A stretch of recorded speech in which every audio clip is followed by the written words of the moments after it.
This year has been a particularly eventful one for markets, which does include a record level of demand.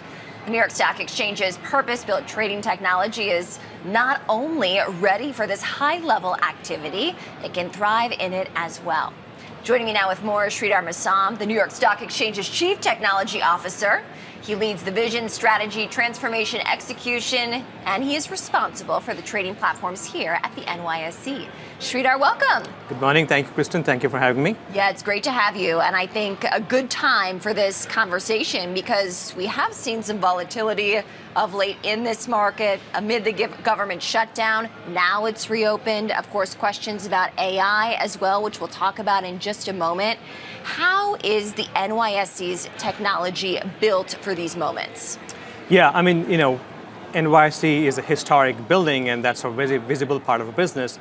But equally important is the technological infrastructure powering these markets behind the scenes. As we say, it's powering the engines of the capital markets. Pillar is our homegrown technology platform built on the foundations of distributed, scalable, low latency, high deterministic platform.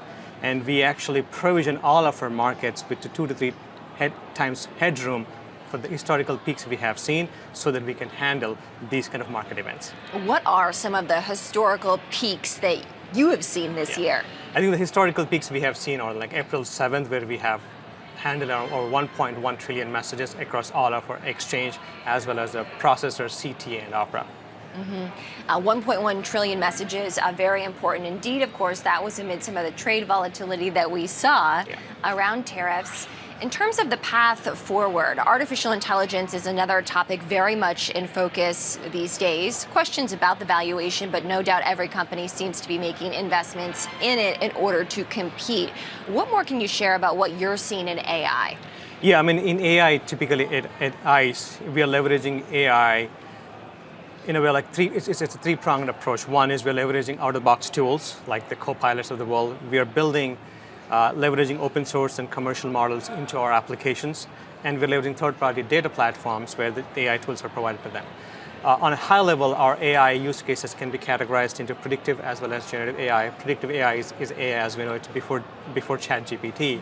We are excited to introduce an AI-powered order type into our markets pending regulatory approval to help improve the execution prices for our market participants. On the generative AI side, we have numerous use cases around document intelligence, extracting information, classifying documents, document workflow, natural language search, leverage large language models like text to SQL is the other one.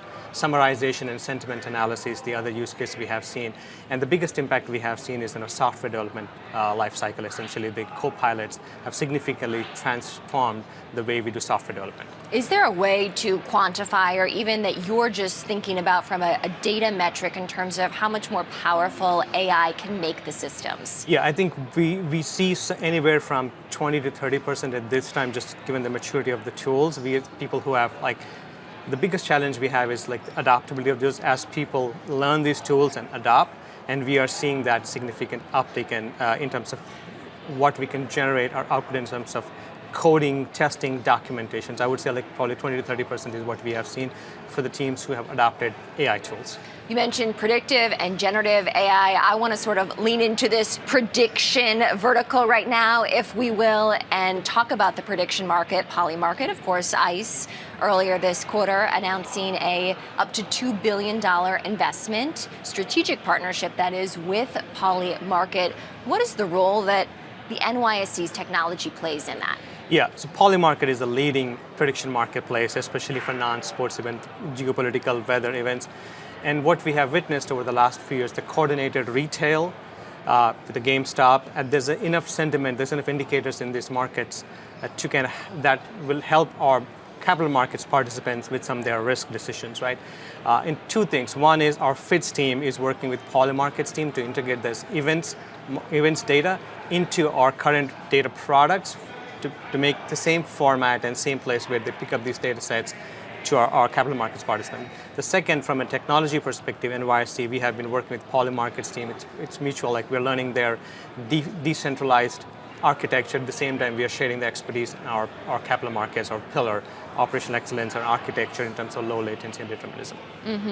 And in terms of how that's going to be used, I know we've seen Polymarket here at the New York Stock Exchange a few times since that deal was announced to, of course, talk about its own growth in that particular space. I think many people know, right, Intercontinental Exchange as having traditional infrastructure. Is there a way that this could evolve the infrastructure over time, perhaps even based on some of the regulation that we might see coming out of DC? Absolutely, we see that. I mean, for us, if you really think about, these are all more like an event, or like a products, for like it could be our futures market, anything, any event, right?